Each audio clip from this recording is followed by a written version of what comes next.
Very good morning to all of you. Today my topic is descriptive definition of language. So before I will explain about the descriptive definition of a language, I will just give some definition about the language. पहले हम समझेंगे language होती क्या है. Language मेन जो definition है language की any set of strings over an alphabet S या sigma it is called a language. मतलब लैंग्वेज क्या होती है? जब सेट ऑफ स्ट्रिंग्स होती है उससे मिलकर बनता है लैंग्वेज. ठीक है, ये फाइनाइट भी हो सकती है और ये इनफाइनाइट भी हो सकती है. The set of all string including the empty string over an alphabet sigma is denoted as a sigma star या एस स्टार. इसको हम एस भी बोल सकते हैं, सिग्मा भी बोल सकते हैं, ए भी बोल सकते हैं. कैपिटल लेटर ऑफ लेटर्स जो होते हैं ए से लेके जेड तक हम उसको उसको भी उसके नेम से भी हम इसको डिफाइन कर सकते हैं यहाँ पे. So this is called infinite language. जब हम सिग्मा के ऊपर स्टार लगा देंगे इसकी पावर ऑफ स्टार हो जाएगा, तो इस जो लैंग्वेज होगी वो इनफाइनाइट लैंग्वेज होगी इंक्लूडिंग नल. अगर मान लो अगर सिग्मा के ऊपर प्लस की पावर होती है तो वो स्टार्टिंग किससे होगा? वो इंक्लूड नल नहीं करता है, बट वो स्टार्टिंग किससे करेगा? इनिशियल वैल्यू से, मतलब वन से लेके फिर जो इनफाइनाइट वैल्यू या ए है, फॉर एग्जांपल बता रहा हूँ मैं, ए से लेके इनफाइनाइट जो वैल्यूज जा रही है वो वहां तक पूरी ले लेगा. ठीक है, तो ये होती है लैंग्वेज. लैंग्वेज इससे बनती है. लैंग्वेज का मेन कॉन्सेप्ट ये है कि अगर आपको आइडेंटिफाई है कि करना क्या है, ठीक है ना, प्लस उससे रिलेटेड आपके कीवर्ड्स क्या है. कीवर्ड्स मतलब अल्फाबेट्स क्या है, और उसी अल्फाबेट के बेसिस पे ही अप्रोप्रिएट जो है वही लैंग्वेज बनेगी. जो अल्फाबेट लिया जाएगा अप्रोप्रिएट अल्फाबेट, उसके बेसिस पे ही आपको रेगुलर लैंग्वेज डिफाइन करना है. तो यहाँ पे एग्जांपल भी दिया है ना. अब लैंग्वेज को ओमेगा से भी डिफाइन किया जाता है, डब्ल्यू से भी डिफाइन कर सकते हैं. The W belongs to zero one, 0,1 का होल स्टार. मतलब यहाँ 0+0,1 का होल स्टार से इसका मतलब ये है कि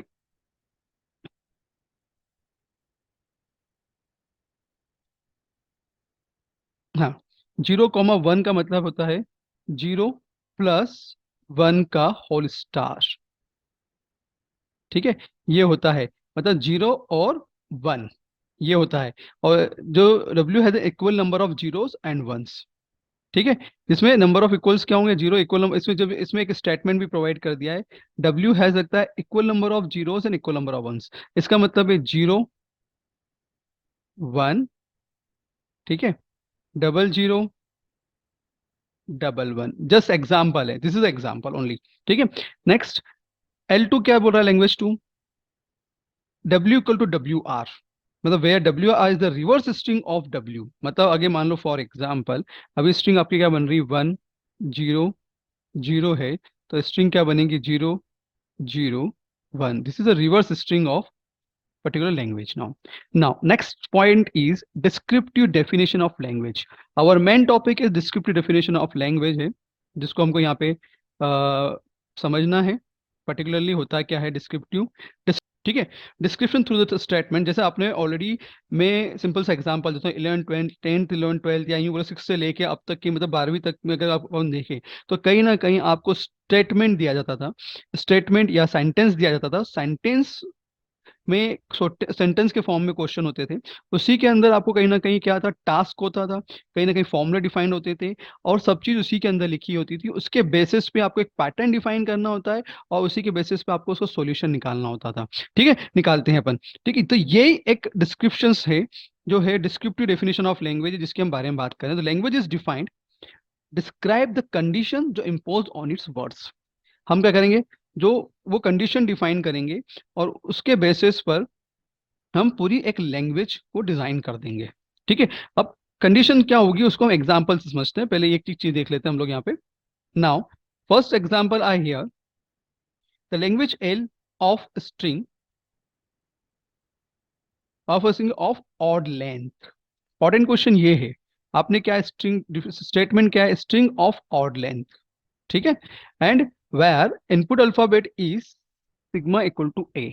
अब जब हमने ऑड लेंथ की बात की है, तो ऑड लेंथ अगर हम बात करते हैं तो यहाँ पर 1, 3, 5, 7, 9 डॉट डॉट होता है. तो this is the odd length.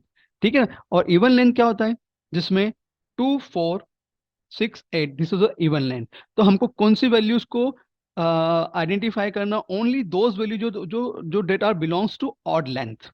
ठीक है ना। तो यहाँ पे सिंपल सी बात है, यहाँ पे हमने एक इनपुट अल्फाबेट दिया जिसे वन कैरेक्टर दिया ए, है ना। ऑड लेंथ बोला, स्ट्रिंग ऑफ ऑड लेंथ बताओ। अब स्ट्रिंग ऑफ ऑड लेंथ बोला है तो ये उन्होंने कोई फिक्स लेंथ तो बोली ही नहीं है, फाइनाइट लेंथ तो कुछ बोली ही नहीं है, तो ये क्या हो सकती है, इनफाइनाइट हो सकती है। ठीक है, तो पहली उसने क्या बनाई है, a, language equal to a, then triple a, then 5 time a, then 7 time a, dot dot dot. इस तरह से क्या होगी, इसकी पूरी एक लैंग्वेज डिफाइंड हो जाएगी।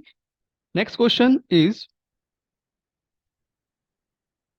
Does not start, string does not start with ए।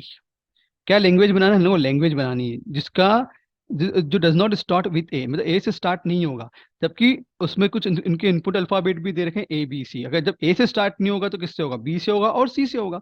और ये जो है, अब जब बात यहाँ पे भी इसने कोई फिक्स तो लेंथ बोली ही नहीं है, तो ये इनफाइनाइट हो गई। ठीक है ना, इसे समझने वाली बात है, जब इसे यहाँ फिक्स नहीं बोल रहे हैं तो ये इनफाइनाइट हो जाएगी। तो ऐसा सिंपल सी बात है, जब लैंग्वेज बनाई गई है तो आप यहाँ देख सकते हैं B comma C, B A double B, B C A, C B double C, and आगे भी कुछ हो सकता है बी डबल ए, इस तरह से और भी बहुत सारी स्ट्रिंग जनरेट हो सकती है। ठीक है, next one is the language L of string of length 2। साफ साफ बोल दिया है, जिसकी लेंथ 2 होगी वही क्या होगा, एक्सेप्टेबल होगा लैंग्वेज के अंदर। तो यहाँ पे उनने क्या दिया है, इनपुट अल्फाबेट दिया 0 1 और 2। इनका यूज करके हमको करना है स्ट्रिंग ऑफ लेंथ 2 बनानी है। ठीक है ना, मतलब सिंपल सी बात है, जब हम लेंथ 2, मतलब यहाँ फिक्स दे दिया है, मतलब यहाँ पे एक फिक्स फॉर्मेट डिजाइन कर दिया है कि आपको लेंथ 2 ही रखना है, उससे बाहर नहीं जाना है। जैसे लेंथ 2 की अगर हम बात करें, अगर डेसिमल वैल्यू में लेंथ 2 की बात करेंगे तो 10 से लेके 99 तक की वैल्यूज क्या होती है, लेंथ ऑफ 2 में कहलाती है। पर यहाँ पे तीन ही आपको क्या दे रखे हैं, कीवर्ड्स दिए हैं, या तीन ही अल्फाबेट के अंदर तीन ही वैल्यू दी है, इनपुट अल्फाबेट के अंदर 0 1 और 2, इनका ही यूज करके, इनके ही कॉम्बिनेशन का यूज करके आपको क्या बनाना है, लेंथ ऑफ 2 वैल्यूज डिजाइन करने। तो सिंपल सी बात है, यहाँ बन गया है। एक बार डबल जीरो, 0 1 0 2, 1 0 11 1 2 2 0 21 एंड 22। तो ये आपने क्या किया, ये पैटर्न डिफाइन किया है, किसके बेसिस पे, क्वेश्चन को समझा, पैटर्न बनाया और आपने उसके हिसाब से उसकी लैंग्वेज को डिफाइन कर ली है। तो ये बहुत ही सिंपल तरीका है यहाँ पे लैंग्वेज डिफाइन करने का। द स्ट्रिंग एंडिंग इज 0, साफ साफ बोला है, और आपको इनपुट अल्फाबेट दिया है 0 और 1 दिया है। अब याद रहे, क्वेश्चन सिंपल है, आपकी स्ट्रिंग क्या होगी, एंड होगी किससे, 0 से है। पर ये नहीं बोला है कि उसके आगे क्या, एंड तो 0 से ही करना है आपको, बट उसके पहले क्या होगा ये नहीं मालूम है। तो यहाँ पे 0 और 1 हमको यहाँ दो ओनली वैल्यू दे रखी है इनपुट अल्फाबेट का, इसका मतलब है कि 0 और 1 का कोई भी कॉम्बिनेशन हो सकता है, पर एंड किससे करना है, 0 से करना है। तो इसका सिंपल सा मतलब है, अगर इसका आर ही देखूंगा मैं, ठीक है, रेगुलर एक्सप्रेशन क्या होगा, 0 + 0, 1 का होल स्टार, क्योंकि इनफाइनाइट हो गई ना, है ना, और आखिरी में 0, ये एंड विद 0 हो गया। ठीक है, तो बस तो पहली क्या है, अब इसमें जब स्टार की बात की है तो पहली वैल्यू क्या होगी, नल हो जाएगी। तो नल 0 क्या होता है, 0 ही होता है। ठीक है, स्टार्टिंग 0, फिर डबल 0 1 0 0 1 0 1 0, ये इस तरह से इसके आंसर्स बढ़ते ही जाएंगे। ठीक है, तो ये किसका आंसर था, string end in 0। Next question है, the language equal of string with number of a's equal to number of b. Simple सी बात है, यहाँ पे आपको इस तरह की एक लैंग्वेज बनानी, इक्वल मतलब इक्वल की बात की है, जिसमें ए और बी दो इनपुट अल्फाबेट है। इसमें साफ साफ बोला है कि अगर ए जितना लोगे उतना ही आपको बी लेना है, या बी जितना लोगे उतना ही आपको क्या लेना है, ए लेना है।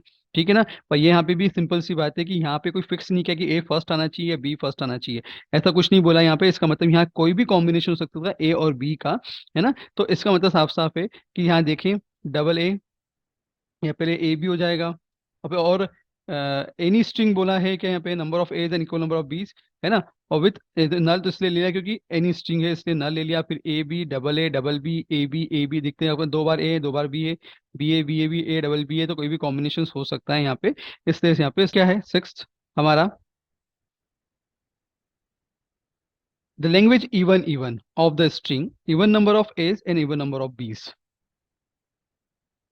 जो defining over a comma b can be written as. Simple सी बात है, जैसे प्रीवियस क्वेश्चन था वैसे कि वैसे यही क्वेश्चन है, जिसमें इवन नंबर ऑफ स्ट्रिंग्स ही लेनी है।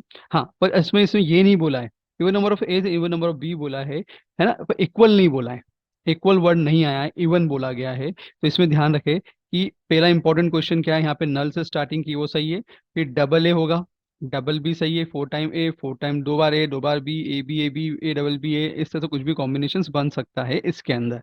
ठीक है ना, मतलब इस तरह से हमको कॉम्बिनेशन है, क्योंकि इक्वल नहीं बोलते हुए यहाँ पे 2 बार भी ए हो सकता है, 2 बार बी भी आ सकता है, या फिर 4 टाइम ए, 4 टाइम बी, या डबल ए डबल बी, ये कोई भी कॉम्बिनेशन इसको हम बना सकते हैं। नेक्स्ट क्वेश्चन के, language integers of string define 0 1 से लेके 9 तक, माइनस 0 से लेके 9 तक जो वैल्यूज है जो कैन बी रिटर्न होगा एज अ इंटीजर्स, आपको बताना है। इंटीजर्स के अंदर क्या होगा, -2 लेके ये पूरी इंटीजर्स वैल्यूज कहलाती है। सिंपल से आपको मालूम है कि इंटीजर को डिफाइन ऐसे ही किया जाता है। क्वेश्चन है, द लैंग्वेज ए की पावर एन, बी की पावर एन, ए की पावर एन, इट्स मीन्स 1 2 3। ठीक है, the string define string define our sigma a comma b, whereas a n b n a n and n equal to 1 2 3। It's means n की value जितनी होगी वो सब में equal होगी, मतलब a की पावर n में भी, b की पावर n में भी, और a की पावर में। अगर मान लो n इक्वल टू 1 है तो a b a हो जाएगा। जब a की पावर, अगर हमने 2 लिया तो क्या लिया, a की पावर 2, b की पावर 2 और a की power 1, double A double B और डबल ए हो जाएगा। इस तरह से क्या होगा, इसकी क्या होगी, एक लैंग्वेज डिफाइन होगी, A B A double A double B double A triple B triple A and more than now. Next question is, the language factorial of string define as. Factorial इसका मतलब 0 से लेके 9 तक की आपको वैल्यूज दी है। Factorial क्या होता है, पहले आपको मानो जैसे 3 का फैक्टोरियल निकालना है तो 1 × 2 × 3, तो क्या हो जाएगा, 6 हो जाएगा। अगर 4 का फैक्टोरियल अगर निकालने जाओगे तो क्या होगा, 1 2 3 देन 4, तो आंसर इज 24। इस तरह से क्या होगा, अगर 5 का निकालोगे तो क्या होगा, 1 2 3 4 देन 5। ठीक है, तो 24 × 5 करोगे तो आंसर इस क्या होगा, 120 होगा। तो this language is 1 2 6 24 and 120 is answer here.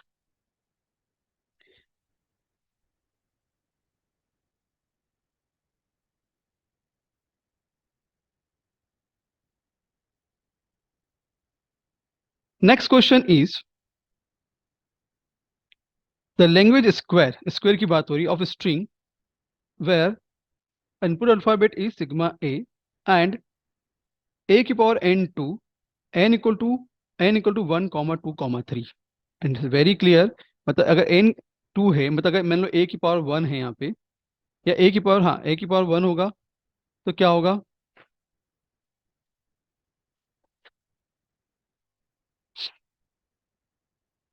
यहाँ पे क्या है, n की पावर क्या है, 2 है। इस तरह से इसका आंसर ये होगा। अगर मान लो n इक्वल टू मैंने 1 पुट किया तो क्या हो जाएगा, 1 की पावर 2 क्या होता है, 1 ही होता है, इसका मतलब पहला आंसर ए हो जाएगा। जब सेकंड अगर मैंने पुट किया 2 की पावर 2, इसका मतलब क्या होगा, 4, तो सेकंड वैल्यू क्या होगी, 4 टाइम ए। फिर नेक्स्ट क्या होगी, नेक्स्ट होगी ये। इस तरह से उसकी वैल्यूज को, इस तरह से इसकी लैंग्वेज को डिफाइन किया जाएगा। नेक्स्ट क्वेश्चन क्या है, डबल स्क्वायर की बात हो रही है of string defined where input alphabet this, and यहाँ पे जो उसको एक फॉर्म दिया हुआ है, ए की पावर एन स्क्वायर, बी की पावर एन स्क्वायर एंड 1 2 3। तो सिंपल सी बात है, यहाँ पे सबसे पहले अगर 1 पुट करेंगे तो आंसर इस ए बी होगा। जब 2 पुट करेंगे तो 4 टाइम ए और 4 टाइम बी हो जाएगा, एंड देन 3 पुट करेंगे तो इस तरह से इसकी वैल्यूज बढ़ती जाएगी। ठीक है,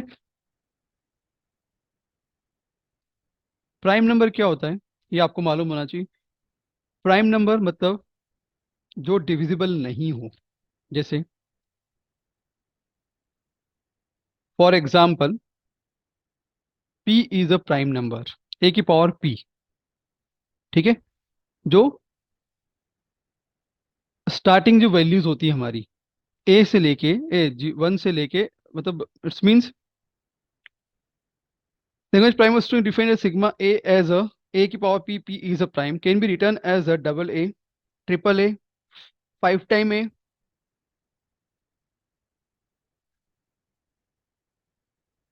फिर 7, then 9।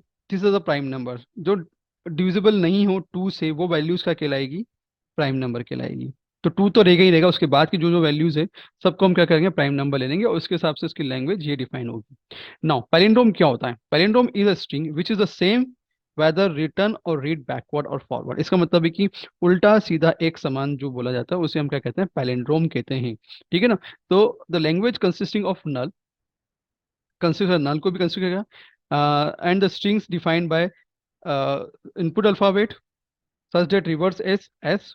It is to be denoted the word of palindrome is called a palindromes. So in here input alphabet equal to a comma b. अब a कॉमा b से जो बनने वाली जो लैंग्वेज है मतलब पैलिंड्रोम के लिए वो क्या होगी? सबसे पहले एक सिग्मा लिया, देन नेक्स्ट क्या होगी? a, next b. ये सिंपल सा, ये तो रहेगा ही रहेगा.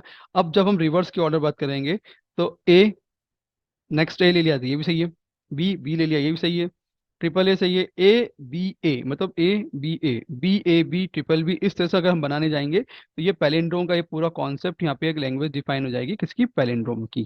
ठीक है, तो ये जो क्वेश्चंस मैंने आपको बताए हैं आज वो डिस्क्रिप्टिव डेफिनेशन लैंग्वेज के हैं, जो आज आपको समझ में आ गए होंगे. डिस्क्रिप्टिव डेफिनेशन लैंग्वेज होती क्या है उसके सबसे पहले हमको आइडेंटिफाई करना हो तो उसके स्टेटमेंट में कि वो बोलना क्या चाह रहा है, उसके बेसिस पे हमको डिफाइन करना है कि इसका पैटर्न इस तरह से बनेगा, और उस पैटर्न के बेसिस पे हमको क्या बनाना है? एक लैंग्वेज डिफाइन करनी है, मतलब सेट ऑफ स्ट्रिंग्स को डिफाइन करना इन द लैंग्वेज के अंदर.